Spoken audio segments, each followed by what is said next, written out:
ಶಾಲೆಯಲ್ಲಿ ಹಾಹಾಕಾರ ಶುರುವಾಗಿತ್ತು. ಬ್ರೇಕ್ ಸಮಯ ಮುಗಿಯುತ್ತಾ ಬಂದಿತ್ತು. ಹೇಗಿದ್ದರೂ ಪ್ರತಿದಿನ 40 ನಿಮಿಷ ಬ್ರೇಕ್ ತೆಗೆದುಕೊಳ್ಳಲಾಗುತ್ತಿತ್ತು. ಆದರೆ ಇಂದು ಯಾಕೋ ಗೊತ್ತಿಲ್ಲ, ಕೇವಲ 25 ನಿಮಿಷಕ್ಕೆ ಬ್ರೇಕ್ ಮುಗಿಸಿ ಗಂಟೆ ಬಾರಿಸಲಾಗಿತ್ತು. ಎಲ್ಲ ಟೀಚರ್ಗಳಿಗೂ ತಮ್ಮ ತಮ್ಮ ಕ್ಲಾಸಿಗೆ ಹೋಗಲು ಹೇಳಲಾಗಿತ್ತು. ಹುಡುಗಿಯರೆಲ್ಲರಿಗೂ ತಮ್ಮ ತಮ್ಮ ಕ್ಲಾಸಿನಲ್ಲಿ ಕುಳಿತುಕೊಳ್ಳಲು ಹೇಳಲಾಗಿತ್ತು. 20 ನಿಮಿಷ ಕಳೆಯಿತು.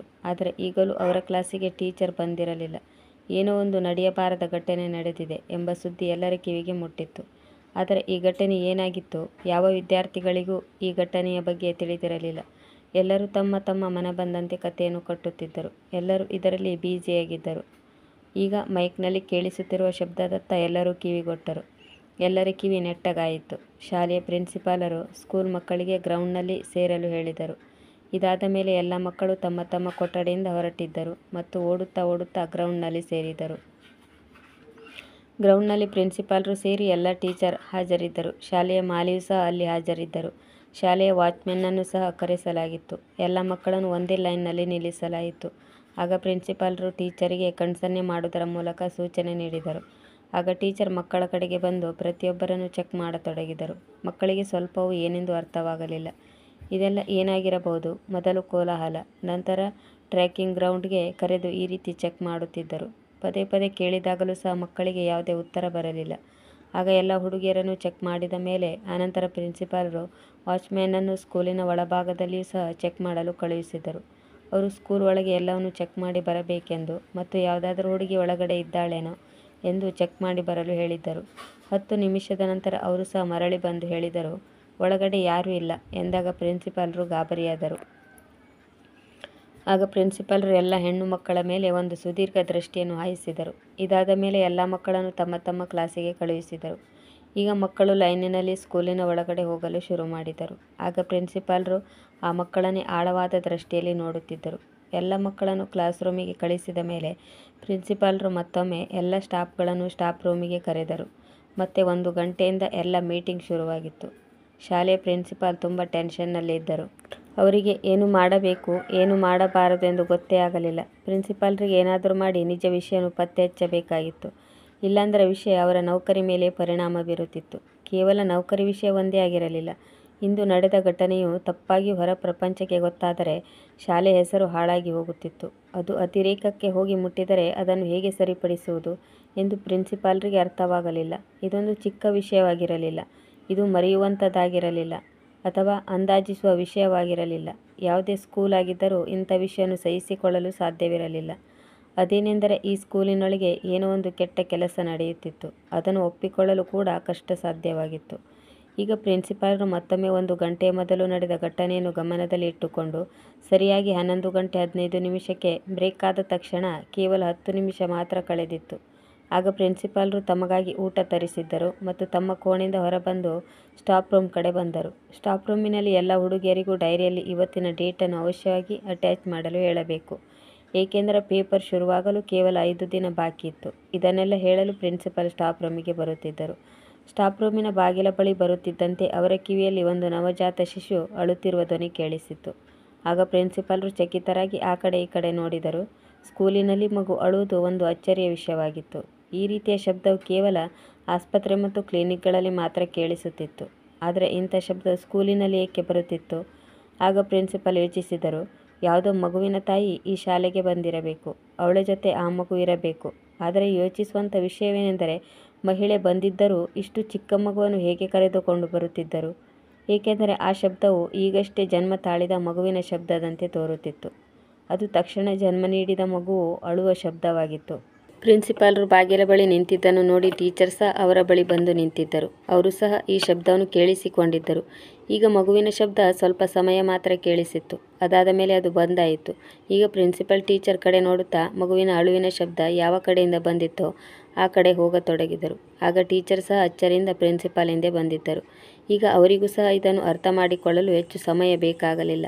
ಈ ಶಬ್ದವು ನಿಚ್ಚಳವಾಗಿ ಟೀಚರ್ನ ವಾಶ್ರೂಮ್ ಕಡೆಯಿಂದ ಬರುತ್ತಿತ್ತು. ಇದರಿಂದ ಟೀಚರ್ಸ್ ಎಲ್ಲರೂ ತುಂಬ ಚಕಿತರಾದರು. ಏಕೆಂದರೆ ಅವರಲ್ಲಿ ಯಾವ ಒಬ್ಬ ಟೀಚರ್ ಪ್ರೆಗ್ನೆಂಟ್ ಇರಲಿಲ್ಲ. ಈಗಿರುವ ಸವಾಲು ಏನೆಂದರೆ, ಅಷ್ಟಕ್ಕೂ ಮಗುವಿನ ಅಳುವ ಶಬ್ದ ವಾಶ್ರೂಮಿನಿಂದ ಹೇಗೆ ಬರುತ್ತಿತ್ತು? ಎಲ್ಲರೂ ಈಗ ವಾಶ್ರೂಮಿನ ಬಾಗಿಲಿಗೆ ಬಂದು ತಲುಪಿದ್ದರು. ವಾಶ್ರೂಮಿನ ಬಾಗಿಲು ತೆರೆದಿತ್ತು. ಈಗ ಅವರು ಒಳಗಿರುವ ದೃಶ್ಯವನ್ನು ಹಾಗೆ ನೋಡಬಹುದಿತ್ತು. ಆ ದೃಶ್ಯವನ್ನು ನೋಡಿದಾಗ ಎಲ್ಲರೂ ಒಂದೇ ಸಮನೆ ದಂಗಾಗಿ ಹೋದರು. ಎದುರಿಗಿರುವ ದೃಶ್ಯವನ್ನು ನೋಡಿ ಬಿಟ್ಟ ಕಣ್ಣು ಬಿಟ್ಟ ಹಾಗೆ ನಿಂತಿದ್ದರು. ಅವರ ಮುಂದೆ ಕ್ಲಾಸಿನಲ್ಲಿ ಓದುತ್ತಿರುವ 13 ವರ್ಷದ ಹುಡುಗಿಯ ಕೈಯಲ್ಲಿ ಒಂದು ಚಿಕ್ಕ ಮಗುವಿತ್ತು. ಅವಳು ಈಗಷ್ಟೇ ಜನ್ಮ ತಾಳಿದ ಮಗುವನ್ನು ಎತ್ತಿಕೊಂಡು ನೋಡುವುದರಲ್ಲಿ ಬ್ಯುಸಿಯಾಗಿದ್ದಳು. ಇನ್ನೊಂದು ಕೈಯನ್ನು ಆ ಮಗುವಿನ ಬಾಯಿಯ ಮೇಲೆ ಇಟ್ಟಿದ್ದಳು, ಏಕೆಂದರೆ ಆ ಮಗು ಅಳುವ ಶಬ್ದವು ಹೊರಬರಬಾರದೆಂದು ಹಾಗೆ ಮಾಡಿದ್ದಳು. ಈ ಹುಡುಗಿಯು ಗೊತ್ತಿದ್ದು ಮಾಡಿದ್ದಳೋ ಅಥವಾ ಗೊತ್ತಿಲ್ಲದೆ ಹೀಗೆ ಮಾಡಿದ್ದಳೋ ಗೊತ್ತಿಲ್ಲ. ಮೊದಲು ಪ್ರಿನ್ಸಿಪಾಲರು ಆಯಾಳನ್ನು ಕರೆಸಿದರು. ಪ್ರಿನ್ಸಿಪಾಲರ ಮಾತಿನಂತೆ ಆಯಾಳು ಆ 13 ವರ್ಷದ ಮಗುವಿನಿಂದ ಆ ಮಗುವನ್ನು ಕಿತ್ತುಕೊಂಡರು. ಈಗ ಇವರೆಲ್ಲರ ಸಂಶಯ ನಿಜವಾಗಿತ್ತು. ಆ ಮಗು ಈಗಷ್ಟೇ ಹುಟ್ಟಿದ್ದು. ಆ ಮಗುವನ್ನು ಕ್ಲೀನ್ ಸಹ ಮಾಡಿರಲಿಲ್ಲ. ಈಗ ಎಲ್ಲರೂ ತುಂಬ ಗಾಬರಿಯಾದರು, ಏಕೆಂದರೆ ಬಾತ್ರೂಮಿನಲ್ಲಿ ಆ 13 ವರ್ಷದ ಹುಡುಗಿಯನ್ನು ಬಿಟ್ಟರೆ ಮತ್ತೆ ಬೇರೆ ಯಾರೂ ಇರಲಿಲ್ಲ. ಈಗ ಟೀಚರ್ ಹುಡುಗಿಯಲ್ಲಿ ವಿಷಯವೇನೆಂದು ತಿಳಿದುಕೊಳ್ಳಲು ತಕ್ಷಣ ಆ ಹುಡುಗಿಯ ಕಡೆಗೆ ಬಂದಿದ್ದರು. ಆದರೆ ಇದಕ್ಕೂ ಮೊದಲು ಆ ಹುಡುಗಿಯು ಜೋರಾಗಿ ಅಳುತ್ತಿದ್ದಳು. ಬಹುಶಃ ಶಿಶುವನ್ನು ಎತ್ತಿಕೊಂಡಿದ್ದರಿಂದ ಅವಳ ಎಲ್ಲ ಬಟ್ಟೆಯು ಕೊಳೆಯಾಗಿರಬೇಕು. ಆಗ ಪ್ರಿನ್ಸಿಪಾಲರು ಟೀಚರಿಗೆ ನಿಲ್ಲಲು ಹೇಳಿದರು. ಸ್ವತಃ ತಾನೇ ಆ ಹುಡುಗಿಯ ಕಡೆಗೆ ಹೊರಟರು ಮತ್ತು ಪ್ರೀತಿಯಿಂದ ಅವಳಿಗೆ ಹೇಳಿದರು, ಆಯಾ ಆಂಟಿಯ ಸಹಾಯದಿಂದ ಮುಖ ಕೈಕಾಲು ತೊಳೆದುಕೊಂಡು ಸ್ಟಾಫ್ ರೂಮಿಗೆ ಬಾ, ನಿನಗೆ ಅಲ್ಲಿ ತುಂಬ ಗಿಫ್ಟ್ಗಳನ್ನು ಇಟ್ಟಿದ್ದೇವೆ. ಗಿಫ್ಟ್ನ ಹೆಸರು ಕೇಳುತ್ತಿದ್ದಂತೆ ಆ ಹುಡುಗಿ ಸುಮ್ಮನಾದಳು. ಈಗ ಮತ್ತೊಬ್ಬರು ಆಯಾ ಬಂದು ಆ ಹುಡುಗಿಯ ಕೈ ಮತ್ತು ಮುಖವನ್ನು ತೊಳೆಸಿದರು ಮತ್ತು ಅವಳ ಎಲ್ಲ ಕೊಳೆಯನ್ನು ಸ್ವಚ್ಛ ಮಾಡಿದರು ಮತ್ತು ಅವರು ಅವಳನ್ನು ಕರೆದುಕೊಂಡು ಸ್ಟಾಫ್ ರೂಮಿಗೆ ಬಂದರು. ಅವಳು ಬರುವುದನ್ನೇ ಕಾಯುತ್ತಿದ್ದರು. ಅವಳು ಬರುತ್ತಿದ್ದಂತೆ ಪ್ರಿನ್ಸಿಪಾಲರು ಅವಳ ಕೈಯಲ್ಲಿ ಗಿಫ್ಟ್ ಹಿಡಿಸಿದರು. ಆ ಮಗುವಿನ ಕಡೆ ಬೆರಳು ತೋರಿಸುತ್ತಾ ಕೇಳಿದರು, ನಿನ್ನ ಬಳಿ ಇರುವ ಮಗು ಯಾರದು? ಆಗ ಆ ಮಗು ಹೇಳಿದಳು, ಈ ಮಗುವಂತೂ ಇಲ್ಲೇ ಬೇಸಿನ್ನಲ್ಲಿ ಬಿದ್ದುಕೊಂಡಿತ್ತು ಎಂದು ಹೇಳುವಾಗ ಆ ಹುಡುಗಿ ತುಂಬ ನಾಚಿಕೆ ಪಟ್ಟುಕೊಂಡಳು. ನಾನು ಆ ಮಗುವನ್ನು ಎತ್ತಿಕೊಂಡಾಗ ಆ ಮಗು ಅಳುತ್ತಿದ್ದಳು. ಆಗ ಪ್ರಿನ್ಸಿಪಾಲರು ಅವಳಿಗೆ ಹೇಳಿದರು, ನೀನು ಟೀಚರ್ನ ವಾಶ್ರೂಮಿಗೆ ಹೇಗೆ ಬಂದೆ? ನಿನಗೆ ಗೊತ್ತಿಲ್ಲವೇ ಸ್ಟೂಡೆಂಟ್ಗಾಗಿ ಬೇರೆ ವಾಶ್ರೂಮ್ ಇದೆ ಎಂದು? ನಿನ್ನನ್ನು ವಾಶ್ರೂಮಿಗೆ ಯಾರು ಕಳುಹಿಸಿದರು? ಆ ಮಗು ಉತ್ತರ ನೀಡುವುದಕ್ಕಿಂತ ಮೊದಲೇ ಒಬ್ಬಳು ಟೀಚರ್ ಹೇಳಿದರು, ಮೇಡಮ್, ಬೆಳಗ್ಗಿನಿಂದಲೇ ಈ ಮಗುವಿನ ಹೊಟ್ಟೆ ಹಾಳಾಗಿತ್ತು. ಇವಳು ಬೆಳಗ್ಗಿನಿಂದಲೂ ತುಂಬ ಬಾರಿ ವಾಶ್ರೂಮಿಗೆ ಹೋಗಿದ್ದಳು. ಆದರೆ ಲಂಚ್ ಬ್ರೇಕ್ನಲ್ಲಿ ಅವಳು ವಾಶ್ರೂಮ್ಗೆ ಹೋದಾಗ ಅಲ್ಲಿ ಮೊದಲೇ ಯಾರೋ ಇದ್ದರು. ಅದಕ್ಕಾಗಿ ಇವಳು ವಾಶ್ರೂಮ್ಗೆ ಹೋಗಲು ನನ್ನ ಬಳಿ ಬಂದಳು. ಅದಕ್ಕಾಗಿ ನಾನು ಸ್ಟಾಫ್ ರೂಮ್ನ ವಾಶ್ರೂಮ್ಗೆ ಹೋಗಲು ಅನುಮತಿ ನೀಡಿದೆ.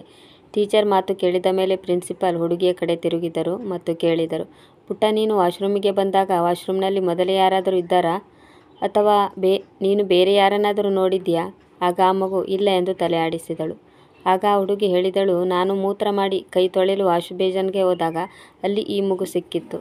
ಈಗ ಪ್ರಿನ್ಸಿಪಾಲರು 10 ನಿಮಿಷದವರೆಗೆ ಆ ಹುಡುಗಿಯೊಂದಿಗೆ ಮಾತನಾಡಿದರು ಮತ್ತು ಪ್ರಶ್ನೆ ಕೇಳುವುದು ಉತ್ತರ ಹೇಳುವುದು ನಡೆಯುತ್ತಿತ್ತು. ಆ ಹುಡುಗಿಯು ಹೆಚ್ಚೇನೂ ಹೇಳಲಿಲ್ಲ, ಏಕೆಂದರೆ ಈ ರೀತಿಯ ಪ್ರಶ್ನೆಗಳನ್ನು ಕೇಳುವುದರಿಂದ ಅವಳು ತುಂಬ ಹೆದರಿದ್ದಳು. ಆಗ ಮತ್ತೆ ಪ್ರಿನ್ಸಿಪಾಲರು ಆ ಹುಡುಗಿಗೆ ಪ್ರೀತಿಯಿಂದ ಮುಖವನ್ನು ಚೂಟುತ್ತಾ ಹೇಳಿದರು, ಈ ವಿಷಯವಾಗಿ ಕ್ಲಾಸ್ ರೂಮಿನಲ್ಲಾಗಲಿ ಅಥವಾ ಮನೆಯಲ್ಲೇ ಆಗಲಿ ಈ ಮಗುವಿನ ಬಗ್ಗೆ ಯಾರೆಂದಿಗೂ ಹೇಳಬೇಡ. ಒಂದು ವೇಳೆ ನೀನು ಹಾಗೆ ಮಾಡಿದರೆ ನಿನಗೆ ಪನಿಷ್ಮೆಂಟ್ ದೊರೆಯುವುದು. ಒಂದು ವೇಳೆ ನೀನು ಹಾಗೆ ಮಾಡದಿದ್ದರೆ ನಿನಗೆ ತುಂಬ ಗಿಫ್ಟ್ಗಳನ್ನು ಕೊಡುತ್ತೇನೆ. ಮಕ್ಕಳನ್ನು ಹೇಗೆ ಹ್ಯಾಂಡಲ್ ಮಾಡಬೇಕೆಂದು ಪ್ರಿನ್ಸಿಪಾಲರಿಗೆ ತುಂಬ ಚೆನ್ನಾಗಿ ಗೊತ್ತಿತ್ತು. ಆ ಹುಡುಗಿಯ ಗಮನವನ್ನು ಆ ಕಡೆ ಈ ಕಡೆ ಸೆಳೆದು ಆ ಹುಡುಗಿಯ ತಲೆಯಿಂದ ಈ ವಿಷಯವನ್ನು ತೆಗೆದುಹಾಕಿದರು. ಜೊತೆಗೆ ಪ್ರಿನ್ಸಿಪಾಲರು ಲಂಚ್ ಬ್ರೇಕ್ ಬಂದ್ ಮಾಡಿಸಿದರು. ಮತ್ತೆ ಗ್ರೌಂಡಿಗೆ ಕರೆಸಿದರು. ಆಗ ಮತ್ತೊಮ್ಮೆ ಗ್ರೌಂಡ್ನಲ್ಲಿ ಎಲ್ಲರನ್ನು ಚೆಕ್ ಮಾಡಿದಾಗ ಅಂತ ಯಾವುದೇ ಸಾಕ್ಷಿಗಳು ದೊರೆಯಲಿಲ್ಲ. ಆ ಮಗುವನ್ನು ಸ್ವಚ್ಛಗೊಳಿಸಿದ ಮೇಲೆ ಮಗುವಿಗಾಗಿ ಹಾಲು ಮತ್ತು ಬಟ್ಟೆ ವ್ಯವಸ್ಥೆಯನ್ನು ಸಹ ಮಾಡಲಾಯಿತು. ಈಗ ಆ ಮಗುವನ್ನು ಸ್ಟಾಫ್ ರೂಮಿನ ಬೆಂಚಿನ ಮೇಲೆ ಮಲಗಿಸಿದ್ದರು. ಈಗ ಎಲ್ಲ ಟೀಚರ್ ಮತ್ತು ಬೇರೆಯವರೆಲ್ಲರೂ ತುಂಬ ಚಿಂತೆಯಿಂದ ಪ್ರಿನ್ಸಿಪಾಲರ ಕಡೆಗೆ ನೋಡುತ್ತಿದ್ದರು. ಅವರು ಪದೇ ಆ ಕಡೆ ಈ ಕಡೆ ಓಡಾಡುತ್ತಿದ್ದರು ಮತ್ತು ಪದೇ ಆ ಮಗುವನ್ನು ಸಹ ನೋಡುತ್ತಿದ್ದರು. ಈಗ ಪ್ರಿನ್ಸಿಪಾಲರು ಕೋಣೆಯಿಂದ ತಮ್ಮ ಲ್ಯಾಪ್ಟಾಪ್ ತರಿಸಿದ್ದರು. ಸ್ಕೂಲಿನಲ್ಲಿ ಕೇವಲ 4 CC ಕ್ಯಾಮೆರಾ ಇತ್ತು. ಆ ಕ್ಯಾಮೆರಾಗಳನ್ನು ಶಾಲೆಯ ಅಸೆಂಬ್ಲಿ ಹಾಲಿನಲ್ಲಿ, ಸ್ಟಾಫ್ ರೂಮ್, ಪ್ರಿನ್ಸಿಪಾಲ್ ಆಫೀಸ್ನ ಬಾಗಿಲುಗಳ ಹೊರಗೆ ಆ ಕ್ಯಾಮೆರಾಗಳು ಕವರ್ ಮಾಡುತ್ತಿದ್ದವು. ಈಗ ಪ್ರಿನ್ಸಿಪಾಲರು ಆ ಕ್ಯಾಮೆರಾಗಳನ್ನು ತಮ್ಮ ಲ್ಯಾಪ್ಟಾಪಿಗೆ ಕನೆಕ್ಟ್ ಮಾಡಿದರು. ಸ್ವಲ್ಪ ಹೊತ್ತಿನಲ್ಲಿ ಪಿಯೂನ್ ಲ್ಯಾಪ್ಟಾಪ್ ತೆಗೆದುಕೊಂಡು ಬಂದನು. ಈಗ ಪ್ರಿನ್ಸಿಪಾಲರು ಒಬ್ಬ ಟೀಚರನ್ನು ಬಿಟ್ಟು ಬೇರೆ ಎಲ್ಲ ಟೀಚರನ್ನು ಅವರವರ ಕ್ಲಾಸಿಗೆ ಹೋಗಲು ಹೇಳಿದ್ದರು. ನಂತರ ಆ ಟೀಚರ್ ಜೊತೆಗೆ ಲ್ಯಾಪ್ಟಾಪ್ ಓಪನ್ ಮಾಡಿ ಕುಳಿತುಕೊಂಡರು. ಈಗ ಶಾಲೆ ಒಳಗಿನ ಎಲ್ಲ ದೃಶ್ಯಗಳು ಅವರ ಮುಂದೆ ಇದ್ದವು. ಅವುಗಳಲ್ಲಿ 10 ಹೆಣ್ಣು ಮಕ್ಕಳ ಲೀಸ್ಟ್ ಮಾಡಲಾಯಿತು. ಅದಾದ ಮೇಲೆ ಒಬ್ಬೊಬ್ಬರನ್ನು ಸರಿಯಾಗಿ ನೋಡತೊಡಗಿದರು. 10 ಗಂಟೆಯಿಂದ 11 ಗಂಟೆಯವರೆಗೆ ಕೇವಲ 3 ಟೀಚರ್ ಮಾತ್ರ ವಾಶ್ರೂಮಿಗೆ ಹೋಗಿದ್ದರು ಮತ್ತು ಅವರು ಮರಳಿ ಬರುವುದನ್ನು ಸಹ ನೋಡಲಾಯಿತು. ಈಗ ವಿಡಿಯೋ ನಡೆಯುತ್ತಾ 11:45 ಗಂಟೆವರೆಗೆ ತಲುಪಿತ್ತು. ಅದೇ ಸಮಯದಲ್ಲಿ ಪ್ರಿನ್ಸಿಪಾಲರ ಕೋಣೆಯಲ್ಲಿ ಯಾರದೋ ಕಾಲ್ ಬಂದಿತ್ತು. ಆಗ ಪ್ರಿನ್ಸಿಪಾಲರು ಮುಂದಿನದನ್ನು ಟೀಚರ್ಗೆ ನೋಡಲು ಹೇಳಿ ಸ್ವತಃ ಪಿಯೂನ್ ಮಾತಿನಂತೆ ಫೋನ್ ಅಟೆಂಡ್ ಮಾಡಲು ಆಫೀಸ್ ರೂಮ್ಗೆ ಹೋದರು. ಈಗ ಟೀಚರ್ ವಿಡಿಯೋ ನೋಡುತ್ತಾ ಹೋದರು. ಈಗ ವಿಡಿಯೋವನ್ನು ನೋಡುತ್ತಿದ್ದಂತೆ ಆ ಟೀಚರ್ ಕಣ್ಣರಳಿಸಿ ನೋಡಿದಳು. ಅನಂತರ ಅವಳು ತುಂಬ ಗಾಬರಿಯಾದಂತೆ ಕಂಡಳು. ಅವಳ ಮುಖವು ಬಿಳಿಚಿಕೊಂಡಿತ್ತು. ನಂತರ 11:52ರ ಸುಮಾರಿಗೆ 7ನೇ ಕ್ಲಾಸಿನಲ್ಲಿ ಓದುತ್ತಿರುವ 13 ವರ್ಷದ ಹುಡುಗಿ ವಾಶ್ರೂಮ್ ಕಡೆಗೆ ನಡೆದು ಹೋದಳು. 12:05ಕ್ಕೆ ಮರಳಿ ಬಂದಳು. ಇದನ್ನು ನೋಡಿ ಆ ಟೀಚರ್ನ ಕೈಕಾಲುಗಳು ನಡುಗಿ ಬೆವರಿಳಿಯಲು ಶುರುವಾಗಿತ್ತು. ಅವಳು ನಡುಗುತ್ತಿರುವ ಕೈಗಳಿಂದ ಒಮ್ಮೆಲೆ ವಿಡಿಯೋವನ್ನು ಸ್ಟಾಪ್ ಮಾಡಿದಳು ಮತ್ತು ಅದನ್ನು ಕ್ಲೋಸ್ ಆಗಿ ಜೂಮ್ ಮಾಡಿದಳು. ಜೂಮ್ ಮಾಡುತ್ತಿದ್ದಂತೆ ಆ ಫೋಟೋದಲ್ಲಿ ಹುಡುಗಿಯು ತುಂಬ ಗಾಬರಿಗೊಂಡಿದ್ದಳು. ಆ ಹುಡುಗಿ ತುಂಬ ಹೆದರಿದ್ದಳು. ಪದೇ ಪದೇ ಆ ಕಡೆ ಈ ಕಡೆ ನೋಡುತ್ತಿದ್ದಳು. ಅವಳ ಈ ಕಳ್ಳತನವನ್ನು ಯಾರೋ ಕಂಡು ಹಿಡಿಯಬಹುದು ಎನ್ನುವಂತೆ ನೋಡುತ್ತಿದ್ದಳು. ಅವಳು ಆ ಟೀಚರ್ನ ಅಸಹಾಯಕಳಾಗಿ ಯೋಚಿಸುವಂತೆ ಮಾಡಿದ್ದಳು. ಇದರ ಜೊತೆಗೆ ಅವಳ ಕೈಯಲ್ಲಿ ಏನೋ ಇತ್ತು. ಅವಳು ಅದನ್ನು ಬದಿಯಲ್ಲಿಟ್ಟು ಮುಚ್ಚಿಡಲು ಪ್ರಯತ್ನಿಸುತ್ತಿದ್ದಳು. ಈಗ ಟೀಚರ್ಗೆ ಎಲ್ಲ ವಿಷಯ ಅರ್ಥವಾಗಿತ್ತು. ಗಾಬರಿಯಿಂದ ಅವಳ ಹಣೆಯ ಮೇಲೆ ಬೆವರಿನ ಹನಿ ಮೂಡಿತ್ತು. ಅವಳಿಗೆ ತಕ್ಷಣ ಆ ಹುಡುಗಿಯ ಮೇಲೆ ಕೋಪವೂ ಬಂತು ಮತ್ತು ಆ ಟೀಚರ್ ತುಂಬ ಪ್ರಯತ್ನಪಟ್ಟು ಆ ಸಿಟ್ಟನ್ನು ಕಂಟ್ರೋಲ್ ಮಾಡಿಕೊಂಡಳು. ಏಕೆಂದರೆ ಇದು ಸಿಟ್ಟು ಮಾಡಿಕೊಳ್ಳೋ ಟೈಮ್ ಆಗಿರಲಿಲ್ಲ. ಈ ಸಂದರ್ಭದಲ್ಲಿ ಅವಳು ಹುಷಾರಾಗಿ ವರ್ತಿಸಬೇಕಾಗಿತ್ತು. ಅದಕ್ಕಾಗಿ ಅವಳು ತನ್ನನ್ನು ತಾನು ಹದ್ದುಬಸ್ತಿನಲ್ಲಿಟ್ಟುಕೊಂಡಳು. ಈಗ ಅವಳು ದೀರ್ಘ ನಿಟ್ಟುಸಿರು ಬಿಟ್ಟು ಮುಂದೆ ಏನು ಮಾಡಬೇಕೆಂದು ಯೋಚಿಸಿದಳು. ಅವಳು ಒಮ್ಮೆ ಸ್ಟಾಫ್ ರೂಮ್ನ ಬಾಗಿಲ ಕಡೆ ನೋಡಿದಳು ಮತ್ತು ಮುಂದೆ ಕುಳಿತ ಆಯಾಳು ಪದೇ ಪದೇ ಕೇಳುತ್ತಿದ್ದಳು, ಮೇಡಮ್, ಏನಾದರೂ ನಿಮಗೆ ಗಮನಕ್ಕೆ ಬಂತಾ? ಆಗ ಅವಳಿಗೆ ತನಗಾಗಿ ಚಹಾ ಮಾಡಿಕೊಂಡು ಬರುವಂತೆ ಹೇಳಿದಳು. ಈಗ ತಕ್ಷಣ ಅವಳು ಲ್ಯಾಪ್ಟಾಪ್ ಎತ್ತಿಕೊಂಡು ತನ್ನ ತೊಡೆಯ ಮೇಲೆ ಇಟ್ಟುಕೊಂಡಿದ್ದಳು. ಈಗ ಅವಳಿಗೆ ಕೇವಲ 5 ನಿಮಿಷವಿತ್ತು. ಈ 5 ನಿಮಿಷದಲ್ಲಿ ಏನು ಮಾಡಬೇಕೋ ಅದನ್ನು ಅವಳು ಮಾಡಬೇಕಾಗಿತ್ತು.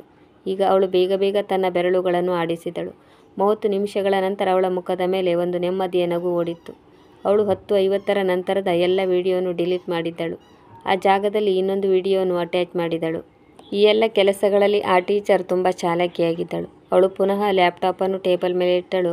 ಈಗ ಅವಳು 11 ಗಂಟೆ ವಿಡಿಯೋವನ್ನು ನಡೆಸುತ್ತಿದ್ದಳು. ಇಷ್ಟರಲ್ಲಿ ಪ್ರಿನ್ಸಿಪಾಲ್ ಸ್ಟಾಫ್ ರೂಮ್ಗೆ ಬಂದಳು ಮತ್ತು ಇವಳ ಬಳಿ ಬಂದು ನಿಂತುಕೊಂಡಳು. ಎಲ್ಲವನ್ನೂ ಕೇಳತೊಡಗಿದಳು. ಇಲ್ಲಿಯವರೆಗೆ ಯಾರೂ ಈ ಕಡೆ ಬಂದಿರಲಿಲ್ಲ ಎಂದು ಹೇಳುವಾಗ ಅವಳ ಬಾಯಿ ತಡವರಿಸಿತ್ತು. ಇದನ್ನು ಪ್ರಿನ್ಸಿಪಾಲ್ ಸರಿಯಾಗಿ ಗಮನಿಸಿದ್ದರು. ಇದೆಲ್ಲದರಲ್ಲಿ ಅವಳು ತುಂಬ ಚಾಲಾಕಿಯಾಗಿದ್ದಳು ಮತ್ತು ತಕ್ಷಣ ಅವಳು ತನ್ನನ್ನು ತಾನು ಸಂಭಾಳಿಸಿಕೊಂಡಿದ್ದಳು. ಸ್ವಲ್ಪ ಹೊತ್ತಿನಲ್ಲಿ ಕೆಲಸದವಳು ಚಹಾ ತೆಗೆದುಕೊಂಡು ಬಂದಿದ್ದಳು. ಚಹಾ ಕುಡಿದ ನಂತರ ಟೀಚರ್ ಆರೋಗ್ಯ ಅಚಾನಕ್ಕಾಗಿ ಆಕಸ್ಮಿಕವಾಗಿ ಹಾಳಾಯಿತು. ಅವಳು ಪ್ರಿನ್ಸಿಪಾಲ್ನಿಂದ ಮನೆಗೆ ಹೋಗಲು ಅನುಮತಿ ಕೇಳಿದಳು.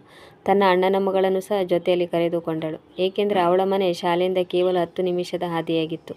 ಹೇಗಿದ್ದರೂ ಶಾಲೆ ಟೈಮ್ ಮುಗಿಯುವುದರಲ್ಲಿತ್ತು. ಮನೆಯ ಗೇಟ್ನಿಂದ ಒಳಕ್ಕೆ ಹೋಗುತ್ತಿದ್ದಂತೆ ಅವಳು ತನ್ನ ಅಣ್ಣನ ಮಗಳ ತಲೆ ಕೂದಲನ್ನು ಚಿಕ್ಕದಾಗಿ ಹಿಡಿದುಕೊಂಡು ಎಳೆಯುತ್ತಾ ಬಂದು ತನ್ನ ಅತ್ತೆಯ ಬಳಿ ಬಿಟ್ಟಳು ಮತ್ತು ಹೇಳಿದಳು, ಅಮ್ಮ, ನಿಮ್ಮ ಮುದ್ದನ್ನು ಚೆನ್ನಾಗಿ ನೋಡಿಕೊಳ್ಳಿ. ನಿಮಗೆ ಈ ಮೊದಲು ಸಹ ಹೇಳಿದ್ದೆ, ಅವಳಿಗೆ ಬೇರೆ ಮತ್ತೊಂದು ಸ್ಕೂಲಿಗೆ ಹಾಕಿ. ಏಕೆಂದರೆ ನಿಮಗೆ ಇವಳು ಮಾಡುವ ಕೆಲಸಗಳಿಂದ ಏನು ವ್ಯತ್ಯಾಸ ಆಗದು. ಇಂಥ ತುಂಟ ಹುಡುಗಿಯನ್ನು ನನ್ನ ತಲೆಗೆ ಏಕೆ ಕಟ್ಟುತ್ತೀರಿ? ಇವತ್ತಂತೂ ನಾನು ಅವಳನ್ನು ಬಚಾವ್ ಮಾಡಿದೆ. ಆದರೆ ಅವಳ ಇದೇ ಬಿಹೇವಿಯರ್ ಮುಂದುವರಿದರೆ ಮುಂದೆ ಇವಳು ನಮಗೆ ಕೆಟ್ಟ ಹೆಸರು ತರುತ್ತಾಳೆ. ಅವಳಿಗೆ ಹೇಳಿ, ಇದಾದ ಮೇಲೆ ನಾನು ಇವಳನ್ನು ನಮ್ಮ ಶಾಲೆಗೆ ಕರೆದುಕೊಂಡು ಹೋಗುವುದಿಲ್ಲ. ಸ್ಕೂಲೇನು, ಇನ್ನು ಮೇಲೆ ಅವಳನ್ನು ನಾನು ನಮ್ಮ ಮನೆಯಲ್ಲೂ ಸಹ ಇಟ್ಟುಕೊಳ್ಳುವುದಿಲ್ಲ. ಅವಳನ್ನು ಇಲ್ಲಿಂದ ಎಲ್ಲಿಗಾದರೂ ಕಳಿಸಿ. ಇಷ್ಟು ಹೇಳಿ ಅವಳು ತನ್ನ ಕೋಣೆಗೆ ಹೊರಟು ಹೋದಳು.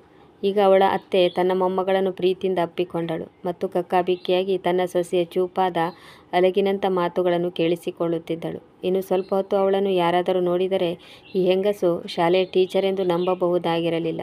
ಅತ್ತೆಯು 3-4 ಶಬ್ದಗಳಲ್ಲಿ ತನ್ನ ಸೊಸೆಗೆ ಬೈಯುತ್ತಾ ತನ್ನ ಮೊಮ್ಮಗಳ ಕಡೆ ಲಕ್ಷ್ಯ ವಹಿಸಿದಳು. ಅವಳ ಬಣ್ಣ ಬಿಳಿಚಿಕೊಂಡಿತ್ತು. ಅವಳ ಕೈ ಮತ್ತು ಪಾದ ತಂಡಾಗಿದ್ದವು. ಈಗ ಅವಳ ಕಾಲಿನ ಬಳಿ ಅವಳಿಗೆ ಏನು ಹಸಿಯಾದಂತಾಯಿತು. ತನ್ನ ಪಾದವನ್ನು ಮುಂದೆ ಮಾಡಿದಾಗ ಅವಳಿಗೆ ತಲೆ ಸುತ್ತಿದಂತಾಯಿತು. ಏನೆಂದು ನೋಡಿದಾಗ ಅವಳ ಮೊಮ್ಮಗಳು ಅವಳ ಬಾಹುಗಳಲ್ಲಿ ಪ್ರಜ್ಞೆ ತಪ್ಪಿ ಬಿದ್ದಳು. ಅವಳ ಕೈಕಾಲು ನಡುಗಿ ಹೋಯಿತು. ತನ್ನ ಮೊಮ್ಮಗಳನ್ನು ತುಂಬ ಕಷ್ಟಪಟ್ಟು ಸಂಭಾಳಿಸಿಕೊಂಡು ಹತ್ತಿರದ ಆಸ್ಪತ್ರೆಗೆ ಸೇರಿಸಿದಳು. ಅಲ್ಲಿ ಈ ಹುಡುಗಿಯನ್ನು ಬೇಗ ಎಮರ್ಜೆನ್ಸಿಗೆ ತೆಗೆದುಕೊಂಡಿದ್ದರು. ಎಮರ್ಜೆನ್ಸಿ ವಾರ್ಡ್ನ ಹೊರಗೆ ಅತ್ತೆ ಹಿಂದೆ ಮುಂದೆ ಸುತ್ತಾಡುತ್ತಿದ್ದಳು. ಅವಳಿಗೆ ತನ್ನ ಮೊಮ್ಮಗಳ ಮೇಲೆ ಹೀಗೆ ಸಂಶಯ ಬರತೊಡಗಿತ್ತು. ಸ್ವಲ್ಪ ಹೊತ್ತಿನ ನಂತರ ಡಾಕ್ಟರ್ ಹೊರ ಬಂದರು. ಡಾಕ್ಟರ್ ಹೇಳಿದ ವಿಷಯವನ್ನು ಕೇಳಿ ಅವಳಿಗೆ ನಂಬಲಾಗಲಿಲ್ಲ. ಏಕೆಂದರೆ ಅದು ನಂಬುವಂಥ ವಿಷಯವಾಗಿರಲಿಲ್ಲ. ಇದೆಲ್ಲವೂ 13 ವರ್ಷದ ಹುಡುಗಿಯ ಜೊತೆ ಹೇಗೆ ನಡೆಯಲು ಸಾಧ್ಯ? ಅವಳು ತುಂಬ ಗಾಬರಿಯಾದಳು. ಡಾಕ್ಟರ್ ಹೇಳುತ್ತಿರುವುದು ಸುಳ್ಳಂತೂ ಆಗಿರಲಿಲ್ಲ. ಹಾಸ್ಪಿಟಲ್ನಲ್ಲಿ 2 ಗಂಟೆ ಚಿಕಿತ್ಸೆ ಮಾಡಿದ ಮೇಲೆ ಅವಳ ಮೊಮ್ಮಗಳನ್ನು ಮನೆಗೆ ಕಳಿಸಿದ್ದರು. ಅವಳಿಗೆ ಪ್ರಜ್ಞೆ ಬಂದಿತ್ತು. ಆದರೆ ಅವಳು ಈಗ ಮೌನವಾಗಿದ್ದಳು. ಯಾರೋ ಅವಳ ಬಾಯಿಗೆ ಬೀಗ ಹಾಕಿದ್ದಾರೆಂದು ಅನಿಸುತ್ತಿತ್ತು. ಎಷ್ಟು ಸಾರಿ ಕರೆದರೂ ಅವಳು ಮಾತನಾಡಲಿಲ್ಲ. ಮುಂದಿನ 5 ದಿನಗಳವರೆಗೆ ಅವಳು ತನ್ನ ಮೊಮ್ಮಗಳನ್ನು ಶಾಲೆಗೆ ಕಳಿಸಲಿಲ್ಲ. ಆದರೆ 6ನೇ ದಿನ ಪರೀಕ್ಷೆ ಇದ್ದಿದ್ದರಿಂದ ಅವಳನ್ನು ತಡೆಯಲು ಆಗಲಿಲ್ಲ. ಅತ್ತೆಯು ತಾನೇ ಸ್ವತಃ ಹುಡುಗಿಯನ್ನು ಶಾಲೆಗೆ ಬಿಡಲು ಬಂದಿದ್ದಳು. ಅವಳು ಪ್ರಿನ್ಸಿಪಾಲ್ರನ್ನು ಭೇಟಿಯಾಗಲು ಇಷ್ಟಪಟ್ಟಿದ್ದಳು. ಏಕೆಂದರೆ ಇದು ಯಾವ ರೀತಿಯ ಶಾಲೆ, ಹೆಣ್ಣು ಮಕ್ಕಳ ಜೊತೆಗೆ ಇಷ್ಟೆಲ್ಲ ನಡೆಯುತ್ತಿದೆ ಎಂದೆಲ್ಲ ವಿಚಾರಿಸುವವಳಿದ್ದಳು. ಆದರೆ ಶಾಲೆಯಲ್ಲಿ ಯಾರಿಗೂ ಈ ವಿಷಯ ತಿಳಿದಿರಲಿಲ್ಲ. ಆದರೆ ಅವರು ಪ್ರಿನ್ಸಿಪಾಲ್ರನ್ನು ಭೇಟಿಯಾಗಲು ಸಾಧ್ಯವಾಗಲಿಲ್ಲ. ಆದರೆ ಈ ಹುಡುಗಿಯು ಕ್ಲಾಸ್ ರೂಮಿಗೆ ಹೋಗುತ್ತಿದ್ದಂತೆ ಅವರ ಕ್ಲಾಸ್ ಟೀಚರ್ ತಕ್ಷಣ ಅವಳಿಗೆ ಆಫೀಸ್ ರೂಮ್ಗೆ ಹೋಗಲು ಹೇಳಿದರು. ಪ್ರಿನ್ಸಿಪಾಲ್ರು ಕರೆದಿದ್ದಾರೆ ಎಂದಾಕ್ಷಣ ಆ ಹುಡುಗಿ ಒಮ್ಮೆಲೆ ಗಾಬರಿಯಾದಳು. ಅವಳ ಹಣೆಯ ಮೇಲೆ ಬೆವರ ಹನಿಗಳು ಮೂಡಿದವು. ಇದಕ್ಕಾಗಿ ಅವಳು ಹೆದರುತ್ತಾ ಕಳೆದ 5 ದಿನಗಳಿಂದ ಶಾಲೆಗೂ ಬಂದಿರಲಿಲ್ಲ. ಇವಳಿಗೆ ಗೊತ್ತಿತ್ತು ಪ್ರಿನ್ಸಿಪಾಲ್ರು ಅವಳನ್ನು ಏಕೆ ಕರೆದಿದ್ದಾರೆ ಎಂದು. ಆಗ ಅವಳಿಗೆ ಹೋಗಲು ಇಷ್ಟವಿರಲಿಲ್ಲ. ಈಗ ಅವಳು ಕ್ಲಾಸ್ನಲ್ಲಿ ಕುಳಿತುಕೊಂಡಿದ್ದಳು. ಕ್ಲಾಸ್ನ ಎಲ್ಲ ಹುಡುಗಿಯರು ಇವಳನ್ನು ವಿಚಿತ್ರ ದೃಷ್ಟಿಯಲ್ಲಿ, ಅವಳನ್ನು ದ್ವೇಷಿಸುವ ರೀತಿಯಲ್ಲಿ ಅವಳಿಂದ ದೂರ ಹೋಗಿ ಕುಳಿತರು. ಇವಳು ಅಸ್ಪೃಶ್ಯಳು ಎಂಬಂತೆ ಹಾಗೆ ಎಲ್ಲರೂ ಅವಳಿಂದ ದೂರ ಸರಿದು ಕುಳಿತಿದ್ದರು. ಯಾವ ಹುಡುಗಿ ಇವಳೊಂದಿಗೆ ಮಾತನಾಡಲು ತಯಾರಿರಲಿಲ್ಲ. ಎಲ್ಲಿಯವರೆಗೆಂದರೆ ಅವಳ ಗೆಳತಿಯು ಸಹ ಅವಳಿಗೆ ಕೆಟ್ಟದಾಗಿ ಬೈದು ಅವಳಿಂದ ದೂರ ಹೋಗಿ ಕುಳಿತಳು. ಮೇಲಿಂದ ಅವಳ ಟೀಚರ್ ಸಹ ಅವಳನ್ನು ಸಿಟ್ಟಿನಿಂದ ದುರುಗುಟ್ಟಿ ನೋಡುತ್ತಿದ್ದರು. ಅಷ್ಟರಲ್ಲಿ ಪ್ರಿನ್ಸಿಪಾಲ್ರು ಕರೆಯುತ್ತಿದ್ದಾರೆಂದು ಕೇಳಿ ಅವಳು ತುಂಬ ಚಿಂತಿತಳಾದಳು. ಆಗ ತಲೆ ಬಗ್ಗಿಸಿ ಅಳಲು ಶುರು ಮಾಡಿದಳು. ಆಗ ಅವಳ ಟೀಚರ್ ಸಿಟ್ಟು ಮಾಡಿಕೊಳ್ಳುತ್ತಾ ಅವಳ ಹತ್ತಿರ ಬಂದರು. ಅವಳನ್ನು ಎತ್ತಿ ಎಳೆಯುತ್ತಾ ಒತ್ತಾಯಪೂರ್ವಕವಾಗಿ ತಮ್ಮ ಜೊತೆಗೆ ಪ್ರಿನ್ಸಿಪಾಲ್ ಆಫೀಸಿಗೆ ಕರೆದುಕೊಂಡು ಬಂದರು. ಪ್ರಿನ್ಸಿಪಾಲ್ ಆಫೀಸ್ನಲ್ಲಿ ಅವಳನ್ನು ಬಿಟ್ಟ ನಂತರ ಮತ್ತೆ ಅವಳು ಪುನಃ ಹೊರಗಡೆ ಓಡಿ ಬಂದಿದ್ದಳು. ಆದರೆ ಅವಳು ಹೊರಕ್ಕೆ ಬರುವುದಕ್ಕೂ ಮೊದಲೇ ಪ್ರಿನ್ಸಿಪಾಲ್ರ ಸನ್ನೆಯಿಂದ ಅವಳನ್ನು ಹಿಡಿದುಕೊಳ್ಳಲಾಯಿತು. ಅವಳನ್ನು ಕಂಟ್ರೋಲ್ಗೆ ತೆಗೆದುಕೊಂಡು ಆಗ ಪ್ರಿನ್ಸಿಪಾಲ್ರು ಅವಳ ಹತ್ತಿರ ಬಂದರು ಮತ್ತು ತಕ್ಷಣ ಆ ಹುಡುಗಿಯ ಕೆನ್ನೆಗೆ ಒಂದು ಬಾರಿಸಿದರು. ನೀನು ಏನೆಂದು ತಿಳಿದುಕೊಂಡಿದ್ದೀಯಾ? ನಿನ್ನ ವಯಸ್ಸು ನೋಡು ಮತ್ತು ನೀನು ಮಾಡುವ ಕೆಲಸ ನೋಡು. ಇಷ್ಟು ಚಿಕ್ಕ ವಯಸ್ಸಿನಲ್ಲಿ ಇದೆಲ್ಲವನ್ನು ಮಾಡಲು ನಿನಗೆ ನಾಚಿಕೆಯಾಗುವುದಿಲ್ಲವೇ? ಈಗ ಓಡುತ್ತಿದ್ದೀಯಾ? ನಮಗೆ ಏನು ಗೊತ್ತಾಗುವುದಿಲ್ಲ ಎಂದು ತಿಳಿದುಕೊಂಡಿದ್ದೀಯಾ? ಇದು ನಿನ್ನ ತಪ್ಪು ತಿಳುವಳಿಕೆ. ನಮಗೆಲ್ಲ ಗೊತ್ತಾಗಿದೆ. ವಾಸ್ತವವನ್ನು ಎಂದೂ ಮುಚ್ಚಿಡಲು ಸಾಧ್ಯವಿಲ್ಲ. ಈಗ ಹೇಳು, ನೀನು ಇದೆಲ್ಲವನ್ನು ಏಕೆ ಮಾಡಿದೆ?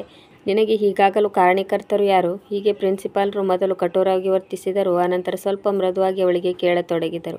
ಅವಳ ಮುಂದೆ ನಿಂತ ಹುಡುಗಿಯ ಎತ್ತರ 4 ಫೀಟ್ ಆಗಿತ್ತು. ಅವಳ ಕಣ್ಣೀರು ಗಲ್ಲವನ್ನು ಸವರಿ ಕೆಳಗೆ ಬೀಳುತ್ತಿತ್ತು. ಹುಡುಗಿ ಹೆದರಿಕೆಯಿಂದ ತುಂಬ ನಡುಗುತ್ತಿದ್ದಳು. ಪ್ರಿನ್ಸಿಪಾಲ್ರ ಮಾತು ಕೇಳುತ್ತಿದ್ದಂತೆ ಅವಳು ಆಯಾಳಿಂದ ತಪ್ಪಿಸಿಕೊಂಡು ಪ್ರಿನ್ಸಿಪಾಲ್ರ ಕಾಲಿಗೆ ಬಿದ್ದಳು ಮತ್ತು ಹೇಳಿದಳು, ಮೇಡಮ್, ನಾನೇನು ಮಾಡಿಲ್ಲ. ಇದರಲ್ಲಿ ನನ್ನ ತಪ್ಪು ಇಲ್ಲ. ನನಗೇನು ಗೊತ್ತಿಲ್ಲ. ನಾನು ಮನೆಗೆ ಹೋಗಿ ಅಜ್ಜಿಗೆ ಹೇಳಿದೆ. ಆಗ ಅಜ್ಜಿ ಹೇಳಿದಳು, ಇದೆಲ್ಲದಕ್ಕೂ ಹೆದರಬಾರದು. ಇದೆಲ್ಲ ಭಗವಂತನ ಕೃಪೆ. ನೀನು ಚಿಂತೆ ಮಾಡಬೇಡ ಎಂದು. ನಾನು ಸತ್ಯವನ್ನು ಹೇಳುತ್ತಿದ್ದೇನೆ. ನನ್ನನ್ನು ನಂಬಿ. ನಾನೇನೂ ಮಾಡಿಲ್ಲ. ನಾನು ಹೊಲಸಲ್ಲ. ಮೇಡಮ್, ಎಲ್ಲ ಹುಡುಗಿಯರು ನನ್ನನ್ನು ಹೊಲಸು ಎಂದು ಕರೆಯುತ್ತಿದ್ದಾರೆ. ಅಷ್ಟಕ್ಕೂ ನಾನು ಹೊಲಸು ಹೆಣ್ಣಲ್ಲ. ಇಷ್ಟು ಹೇಳಿ ಅವಳು ಪ್ರಿನ್ಸಿಪಾಲ್ರ ಕಾಲಿಗೆ ಬಿದ್ದು ಪ್ರಜ್ಞೆ ತಪ್ಪಿದಳು. ಅವಳ ಪರಿಸ್ಥಿತಿಯನ್ನು ನೋಡಿ ಪ್ರಿನ್ಸಿಪಾಲ್ರು ಎಲ್ಲಕ್ಕೂ ಮೊದಲು ಅವಳನ್ನು ಆಸ್ಪತ್ರೆಗೆ ಕಳಿಸಿದರು. ಅದರಲ್ಲಿ ಡಾಕ್ಟರ್ ಹೇಳಿದ ವಿಷಯದಿಂದ ಪ್ರಿನ್ಸಿಪಾಲ್ರು ದಂಗಾಗಿ ಹೋದರು.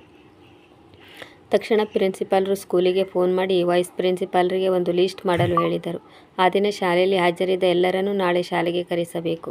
ಪ್ರಿನ್ಸಿಪಾಲ್ರು ಈಗ ತಮ್ಮದೇ ಆದ ರೀತಿಯಲ್ಲಿ ಕಾರ್ಯಪ್ರವೃತ್ತರಾಗಿದ್ದರು. ಅವಶ್ಯ ಟ್ರೀಟ್ಮೆಂಟ್ ಕೊಡಿಸಿದ ಮೇಲೆ ಆ ಹುಡುಗಿಯನ್ನು ಮನೆಗೆ ಕಳಿಸಿಕೊಡಲಾಯಿತು. ಮಾರನೇ ದಿನ ಪ್ರಿನ್ಸಿಪಾಲ್ರ ಟೇಬಲ್ ಮೇಲೆ ಎಲ್ಲ ರಿಪೋರ್ಟ್ಗಳು ಹಾಜರಿದ್ದವು. ಮೊದಲು ಪ್ರಿನ್ಸಿಪಾಲ್ರು ಆ ರಿಪೋರ್ಟ್ಗಳೆಲ್ಲವನ್ನು ಸರಿಯಾಗಿ ಸ್ಟಡಿ ಮಾಡಿದರು. ಇಂದು ಅವರೆಲ್ಲರೂ ಹಾಜರಾಗಿದ್ದರು. ಗಾರ್ಡಾಗಿರಬಹುದು, ಜವಾನರಾಗಿರಬಹುದು, ಕಸ ಗುಡಿಸುವವನಾಗಿರಬಹುದು, ಎಲ್ಲರನ್ನೂ ಈ ಶಾಲೆ ಮೈದಾನದಲ್ಲಿ ಒಂದುಗೂಡಿಸಲಾಗಿತ್ತು. ಸ್ವಲ್ಪ ಹೊತ್ತಿನಲ್ಲಿ ಶಾಲೆಯವರು ಸಿಟಿ ಹಾಸ್ಪಿಟ್ಲಿಗೆ ಫೋನ್ ಮಾಡಿದರು. ಮುಂದಿನ ಅರ್ಧ ಗಂಟೆಯಲ್ಲಿ ಹಾಸ್ಪಿಟಲ್ನ ಇಡೀ ಟೀಮ್ ಶಾಲೆಗೆ ಬಂದು ತಲುಪಿತ್ತು. ಅವರು ಎಲ್ಲರ DNA ಟೆಸ್ಟ್ ಮಾಡಲು ಬಂದಿದ್ದರು. ಆ ದಿನ ಪ್ರಿನ್ಸಿಪಾಲ್ರು ಹಾಸ್ಪಿಟ್ಲಿಗೆ ಹುಡುಗಿಯನ್ನು ಕರೆದುಕೊಂಡು ಹೋದಾಗ ಡಾಕ್ಟರ್ ಹೇಳಿದರು, ಋತುಚಕ್ರ ಆಗಿರುವುದರಿಂದ ಅವಳು ಪ್ರಜ್ಞೆ ತಪ್ಪಿದ್ದಳು. ಆ ದಿನ ಅವಳಿಗೆ ಋತುಚಕ್ರವಾಗಿತ್ತು ಎಂದು ರಿಪೋರ್ಟ್ ಹೇಳುತ್ತದೆ. ಅವಳಿಗೆ ಇದು ಮೊದಲ ಬಾರಿಯಾಗಿತ್ತಾ ಅಥವಾ ಇಲ್ಲವೇ ಎಂದು ನಮ್ಮ ಬಳಿ ಯಾವುದೇ ಮಾಹಿತಿ ಇಲ್ಲ.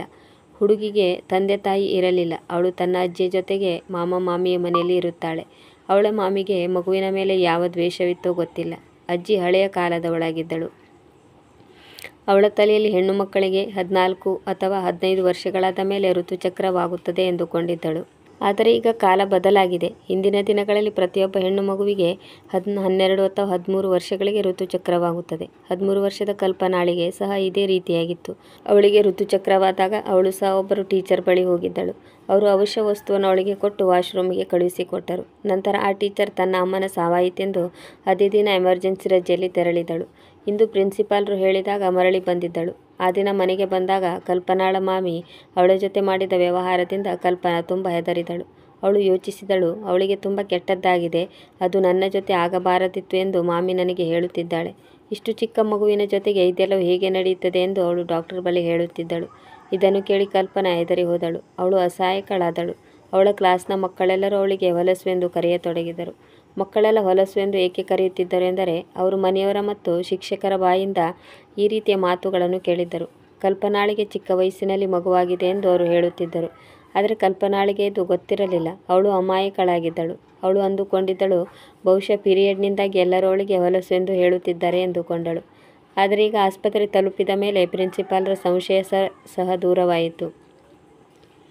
ಈಗ ಪ್ರಿನ್ಸಿಪಾಲ್ರು ಕಲ್ಪನಾಳನ್ನು ಮನೆಗೆ ಕಳುಹಿಸಿಕೊಡಲು ಹೋದಾಗ ಅವರು ಅವಳ ಅಜ್ಜಿಯನ್ನು ಭೇಟಿಯಾದರು. ಅವಳಲ್ಲಿ ಮನೆಯ ಸಮಸ್ಯೆ ಎಲ್ಲವನ್ನೂ ಕೇಳಿದರು. ಎಲ್ಲ ಮಾಹಿತಿಯನ್ನು ತೆಗೆದುಕೊಂಡ ಮೇಲೆ ಪ್ರಿನ್ಸಿಪಾಲ್ರು ಅಲ್ಲಿಂದ ಹೊರಟು ಬಂದರು. ಪ್ರಿನ್ಸಿಪಾಲ್ರು ನವಜಾತ ಶಿಶುವನ್ನು ಆಸ್ಪತ್ರೆಯಲ್ಲಿ ಅಡ್ಮಿಟ್ ಕೂಡ ಮಾಡಿದ್ದರು.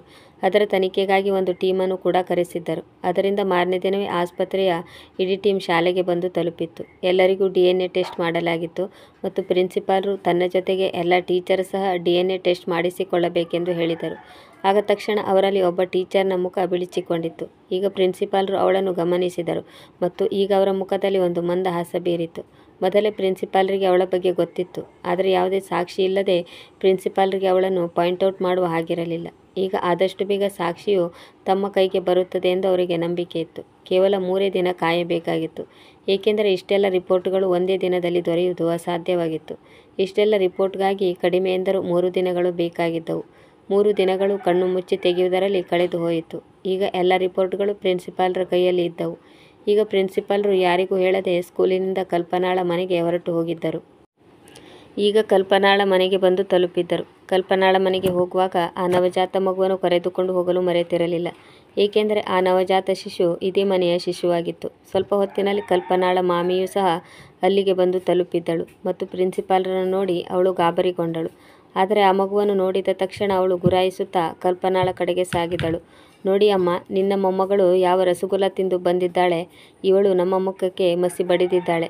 ನಮ್ಮ ಮರ್ಯಾದೆಯನ್ನು ಮಣ್ಣು ಪಾಲು ಮಾಡಿದ್ದಾಳೆ. ಇಷ್ಟು ಚಿಕ್ಕ ವಯಸ್ಸಿನಲ್ಲಿ ಇವಳು ಅಮ್ಮನಾಗಿದ್ದಾಳೆ ಎಂದು ಹೇಳುತ್ತಾ ಮಾಮಿಯು ಕಲ್ಪನಾಳನ್ನು ಹಿಡಿದುಕೊಂಡು ಅಲುಗಾಡಿಸತೊಡಗಿದಳು. ಮಾಮಿ ಇನ್ನೇನು ಕಲ್ಪನಾಳಿಗೆ ಜೋರಾಗಿ ಹೊಡೆಯಬೇಕೆನ್ನುವಾಗ ಕಲ್ಪನಾಳ ಮಾಮ ಕೋಣೆಯೊಳಗೆ ಬಂದು ಕಲ್ಪನಾಳ ಮಾಮಿಯನ್ನು ಹಿಡಿದೆಳೆದು ಕಲ್ಪನಾಳಿಂದ ದೂರ ತಳ್ಳಿದರು. ಈಗ ಪ್ರಿನ್ಸಿಪಾಲ್ರು ಆ ನವಜಾತ ಶಿಶುವನ್ನು ತೆಗೆದುಕೊಂಡು ಅಜ್ಜಿಯ ಬಳಿ ಹೋದರು. ಅಜ್ಜಿಯ ಮಡಿಲಲ್ಲಿಟ್ಟು ಹೇಳಿದರು, ಈ ಮಗು ನಿಮ್ಮ ಸ್ವತ್ತು. ಈ ಮಗು ನಿಮ್ಮ ಸೊಸೆಯ ಮಗುವಾಗಿದೆ. ಆದರೆ ಇದು ನಿಮ್ಮ ಮಗನ ಮಗುವೇ ಅಥವಾ ಅಲ್ಲವೇ ಅದು ನಮಗೆ ಗೊತ್ತಿಲ್ಲ. ನಿಮ್ಮ ಸೊಸೆ ಹೀಗೇಕೆ ಮಾಡಿದರು ಎಂದು ನನಗೆ ಗೊತ್ತಾಗಲಿಲ್ಲ.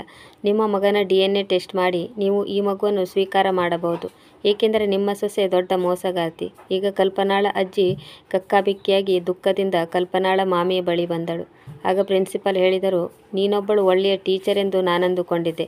ಆದರೆ ನಾನು ತಿಳಿದುಕೊಂಡಿದ್ದು ತಪ್ಪಾಗಿದೆ. ಒಂದು ಹೆಂಗಸು ತನಗೆ ಜನಿಸಿದ ಮಗುವನ್ನು ತಾನೇ ಸಾಕುವುದರ ಬದಲು ಬೀದಿಗೆ ಎಸೆಯುತ್ತಾಳೆ ಎಂದರೆ ಇಂಥವಳಿಂದ ಮಕ್ಕಳಿಗೆ ಎಂಥ ಶಿಕ್ಷಣ ದೊರೆಯಲು ಸಾಧ್ಯ. ನೀನಂತೂ ಅಮ್ಮ ಎಂದು ಕರೆಸಿಕೊಳ್ಳಲು ಯೋಗ್ಯಳಲ್ಲ. ನಿನ್ನದೇ ನವಜಾತ ಶಿಶುವನ್ನು ಸಾಯಲು ಬಿಟ್ಟಿಯಲ್ಲ. ಅದರ ಆರೋಪವನ್ನು 13 ವರ್ಷದ ಮಗುವಿನ ಮೇಲೆ ಹೊರಿಸಿದ್ದೀಯಲ್ಲ. ನಿನ್ನ ಮರ್ಯಾದೆಯನ್ನು ಉಳಿಸಿಕೊಳ್ಳಲು ಹೋಗಿ ಆ ಮಗುವಿನ ಜೀವನದ ಮೇಲೆ ಯಾವ ಪರಿಣಾಮ ಬೀರಬಹುದು ಎನ್ನುವುದನ್ನು ಯೋಚಿಸದೆ ಇಂಥ ಕೃತ್ಯವನ್ನು ಮಾಡಿದ್ದೀಯಲ್ಲ.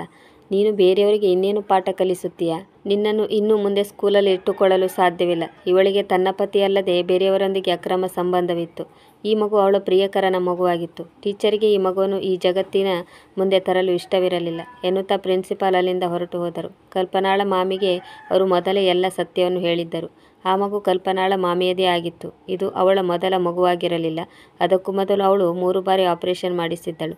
ಅವಳಿಗೆ ಮಗು ಎಂದರೆ ಇಷ್ಟವಿರಲಿಲ್ಲ. ಅದರಿಂದ ಅವಳು ಮಗುವಾಗಲು ಬಿಡುತ್ತಿರಲಿಲ್ಲ. ಕಲ್ಪನಾಳ ಮಾಮ ಅವಳಿಗೆ ಡಿವೋರ್ಸ್ ನೀಡಿ ಅವಳನ್ನು ಮನೆಯಿಂದ ಹೊರಹಾಕಿದನು. ಅವಳು ತನ್ನ ಮಾನವನ್ನು ಕಾಪಾಡಿಕೊಳ್ಳಲು ಇನ್ನೂ ಹಲವರನ್ನು ತೊಂದರೆಗೆ ಸಿಲುಕಿಸಿದ್ದಳು. ಅವಳಿಂದಾಗಿ ಒಂದು ಉತ್ತಮ ಶಾಲೆಯ ಹೆಸರು ಹಾಳಾಗತೊಡಗಿತ್ತು. ಮೇಲಾಗಿ ಇಷ್ಟೆಲ್ಲ ಜನರ ಮೇಲೆ ಸಂಶಯ ಪಡುವುದು ಮತ್ತು ಕಲ್ಪನಾಳಂಥ ಚಿಕ್ಕ ಮಗುವಿನ ಮೇಲೆ ಆರೋಪವನ್ನು ಹೊರಿಸಿ ಅವಳ ಜೀವನವನ್ನು ಸಹ ಹಾಳು ಮಾಡಲು ಪ್ರಯತ್ನಿಸುವುದು ಇದು ತುಂಬ ಕೆಟ್ಟ ವಿಷಯ. ಇದು ಕ್ಷಮಿಸುವಂಥ ವಿಷಯವಾಗಿರಲಿಲ್ಲ. ಅವಳನ್ನು ಕ್ಷಮಿಸಿ ಅವಳನ್ನು ತಮ್ಮ ಬಳಿ ಇಟ್ಟುಕೊಳ್ಳುವಷ್ಟು ಅವರಲ್ಲಿ ಧೈರ್ಯವಿರಲಿಲ್ಲ. ಪ್ರಿಯ ವೀಕ್ಷಕರೇ, ಈ ಕತೆ ನಿಮಗೆ ಇಷ್ಟವಾಗಿದ್ದಲ್ಲಿ ಇದಕ್ಕೊಂದು ಲೈಕ್ ಕೊಡಿ, ಕಮೆಂಟ್ ಮಾಡಿ, ಶೇರ್ ಮಾಡಿ ಮತ್ತು ಸಬ್ಸ್ಕ್ರೈಬ್ ಮಾಡಲು ಮರೆಯದಿರಿ. ಮುಂದಿನ ಕಥೆಯೊಂದಿಗೆ ಮತ್ತೆ ಭೇಟಿಯಾಗೋಣ. ಕತೆ ಕೇಳಿದ್ದಕ್ಕೆ ಧನ್ಯವಾದಗಳು.